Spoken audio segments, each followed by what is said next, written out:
BJP JDS ದೋಸ್ತಿಯಲ್ಲಿ ಪರಿಷತ್ ಕಿತ್ತಾಟ. ಸೋತ ಬಳಿಕ ಕಮಲದಳ ನಾಯಕರ ಕೌಂಟರ್. ಬಿಜೆಪಿ ಮತ್ತು ಜೆಡಿಎಸ್ ದೋಸ್ತಿಯಲ್ಲಿ ಪರಿಷತ್ ಕಿತ್ತಾಟ.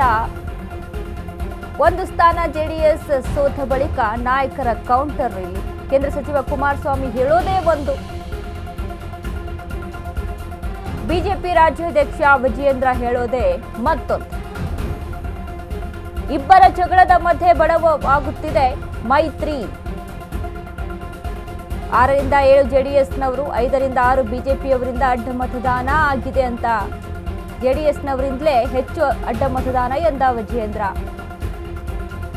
4 ಜೆಡಿಎಸ್ನವರು, 7 ಬಿಜೆಪಿಯವರಿಂದ ಅಡ್ಡ ಮತದಾನ ಅಂತ ಹೇಳಲಾಗ್ತಿದೆ. ತಮ್ಮದೇ ವಾದ ಮಂಡಿಸಿದ ಎಚ್.ಡಿ. ಕುಮಾರಸ್ವಾಮಿ.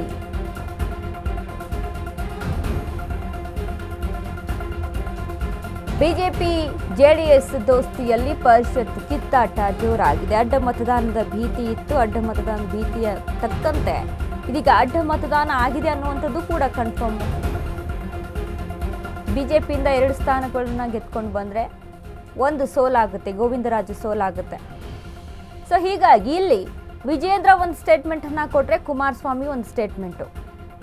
ಜೆಡಿಎಸ್ನಿಂದ ಬಿಜೆಪಿಯಿಂದ ಹೆಚ್ಚು ಅಡ್ಡ ಮತದಾನ ಆಗಿದೆ ಅನ್ನುವಂಥದ್ದು ಕೂಡ ಇದೆ. ಜೆಡಿಎಸ್ನಿಂದ ಅಡ್ಡ ಮತದಾನ ಆಗಿದೆ ಅನ್ನುವಂಥದ್ದಿದೆ. 6ರಿಂದ 7 ಜೆಡಿಎಸ್ನವರು ಅಂತ ಹೇಳಲಾಗ್ತಾ ಇದೆ. ಜೆಡಿಎಸ್ನವರಿಂದಲೇ ಹೆಚ್ಚು ಅಡ್ಡ ಮತದಾನ ಅಂತ ವಿಜೇಂದ್ರ ಮಾತನಾಡಿದರೆ, 4 ಜೆಡಿಎಸ್ನವರು, 7 ಬಿಜೆಪಿಯವರಿಂದ ಅಡ್ಡ ಮತದಾನ ಅಂತ ಜೆಡಿಎಸ್ನಲ್ಲಿ ಕೂಗು ಕೇಳಿ ಬರ್ತಾ ಇದೆ. ತಮ್ಮದೇ ಆದಂಥ ವಾದವನ್ನ ಮಂಡಿಸ್ತಾ ಇರುವಂಥ ಎಚ್.ಡಿ. ಕುಮಾರಸ್ವಾಮಿ ಮೈತ್ರಿ ಪಕ್ಷವನ್ನ ಕಟ್ಟಿಕೊಂಡು 2028ರ ಎಲೆಕ್ಷನ್ನಲ್ಲಿ ಗೆದ್ದು ಬರಬೇಕು, ರಾಜ್ಯದಲ್ಲಿ, ಕರ್ನಾಟಕ ರಾಜ್ಯದಲ್ಲಿ ಮತ್ತೆ ಅಧಿಕಾರಕ್ಕೆ ಬರಬೇಕು ಅನ್ನುವಂಥ ನಿಟ್ಟಿನಲ್ಲಿ ಪಕ್ಷಗಳು ಪ್ರಯತ್ನ ಪಡ್ತಾ ಇದ್ದಾವೆ. ಬಟ್ ಪಕ್ಷದಲ್ಲಿದ್ದಂಥ ಈ ಒಂದು ಪರಿಷತ್ ಚುನಾವಣೆಯ ಬಿಸಿ ಏನಿದೆಯಲ್ಲ, ಇದು ಒಂದು ತಕ್ಕ ಮಟ್ಟಿಗೆ, ಅಂದರೆ ಅವರವರ ಹೇಳಿಕೆಗಳಲ್ಲಿ, ಈಗ ಜೆಡಿಎಸ್ನಲ್ಲಿ 18 ಇದ್ದರೆ ಬಿಜೆಪಿಯಲ್ಲಿ 63 ಇತ್ತು. ಹಾಗಾಗಿ ಈಗ ಈಸಿಯಾಗಿ 2 ಸ್ಥಾನಗಳನ್ನು ಗೆದ್ಕೊಂಡು ಬರುವಂಥ ಕೆಪಾಸಿಟಿ ಬಿಜೆಪಿಗೆ ಇತ್ತು. ಆದರೆ ಜೆಡಿಎಸ್ನಲ್ಲಿ ಕಡಿಮೆ ಅಭ್ಯರ್ಥಿಗಳ ಬಲ ಇದ್ದಿದ್ದರಿಂದ ಅಲ್ಲಿ ಸೋಲಾಗುವಂಥದ್ದು ಕನ್ಫರ್ಮ್ ಅಂತ ಹೇಳಲಾಗುತ್ತೆ.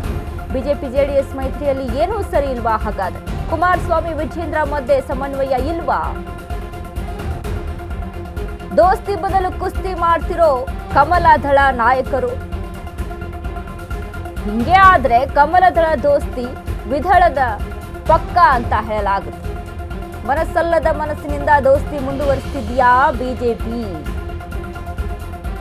ಈ ಕಿತ್ತಾಟಗಳನ್ನ ನೋಡ್ತಾ ಹೋದ್ರೆ ಯಾರಿಗಾದ್ರೂ ಕೂಡ ಹಾಗೆ ಅನ್ಸೋದು. ಮೈತ್ರಿ ಪಕ್ಷ ಅಂತ ಅಂದಾಗ 2 ಪಕ್ಷಗಳು ಸೇರ್ಕೊಂಡು ಮುಂದಿನ ದಿನಗಳಲ್ಲಿ ಹೇಗೆ ಅಧಿಕಾರಕ್ಕೆ ಬರಬೇಕು, ಮೈತ್ರಿಯಲ್ಲಿ ಏನು ಸಮಸ್ಯೆ ಇದೆ, ಜೆಡಿಎಸ್ನಿಂದ ಅಡ್ಡ ಮತದಾನ ಆಗಿದೆಯೋ, ಬಿಜೆಪಿಯಿಂದ ಅಡ್ಡ ಮತದಾನ ಆಗಿದೆಯೋ, ಅದು ತಮ್ಮ ಆಂತರಿಕವಾಗಿ ಇಟ್ಕೋಬೇಕು. ಬಟ್ ಓಪನ್ ಆಗಿ ಇದು ಮಾತನಾಡುವಂಥದ್ದು, ಓಪನ್ ಆಗಿ ತಮ್ಮ ಒಂದು ಪಕ್ಷದ ಬಗ್ಗೆ, ತಮ್ಮ ಒಂದು ಭಿನ್ನಾಭಿಪ್ರಾಯಗಳ ಬಗ್ಗೆ ಬಿಟ್ಟುಕೊಡುವಂಥದ್ದು, ಇವೆಲ್ಲ ಬೆಳವಣಿಗೆಗಳನ್ನು ನಾವು ನೋಡ್ತಾ ಹೋದರೆ ಯಾವುದು ಕೂಡ ಸರಿ ಇಲ್ವಾ? ಅನಿವಾರ್ಯತೆಯಿಂದ ಈ ರೀತಿಯಾಗಿ ದೋಸ್ತಿ ಮಾಡ್ಕೊಂಡಿದ್ದಾರಾ ಜೆಡಿಎಸ್ ಜೊತೆ ಬಿಜೆಪಿಯವರು?